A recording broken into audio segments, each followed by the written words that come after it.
The United Kingdom is moving to ban cell phones in schools for the entire day. No surprise, it's a decision that's really sparking more conversation on this side of the pond. England's Education Secretary, a member of the ruling Conservative Party, made the announcement today. She says it's necessary to combat distractions and also cyberbullying.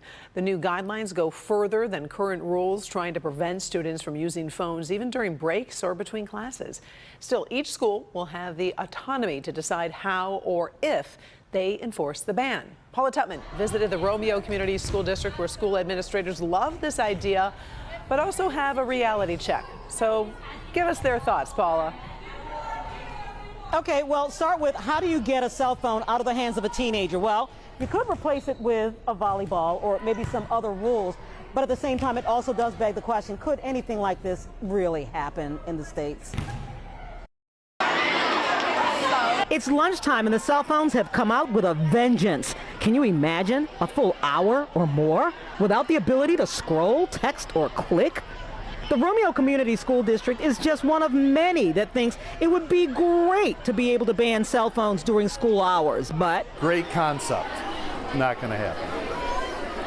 There's absolutely no way that that will go in this day and age in public education. District Superintendent Dr. Todd Robinson says there may have been a time when the district might have been able to even broach the idea, but not anymore. In the era of the craziness of our world and these school shootings and that, our families are concerned, and so we've had to find that balance. And while you might think it's a foregone conclusion on how students feel about this, it is not. I do not think they're necessary in school because kids are playing games on them because they're not allowed, so that means they want to go on them even more. But Levi, just like his pal Mia, also get the security issues. And if something happens in the school and like you need to contact your parents and things like that, but like if they're kept in their backpack, I feel like it's okay. During the school day at lunchtime, I do let them use their phones just because they don't have to hide them. They can openly use them and communicate with parents or do anything they need to do during that time. Dr. David Rosenberg, the chair of Wayne State University's School of Psychiatry, has been studying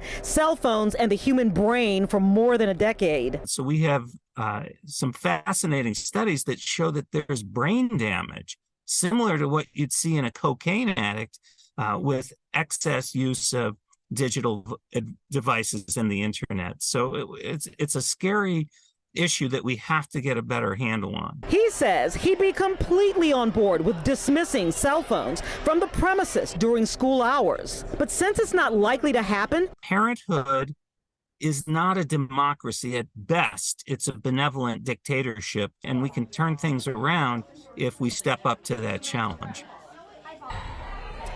yeah, he's doing some really fascinating research, and it's that parent versus pal kind of thing. And he says, listen, they're not going to go away. And so what parents can do is they can definitely cement those ideas that phones are not to be used in class and to follow those classroom rules and only use them in the case of emergency during school hours, Karen. So many opinions on this one, that's for sure. All right, thank you, Paula. Appreciate it. Oh, yeah.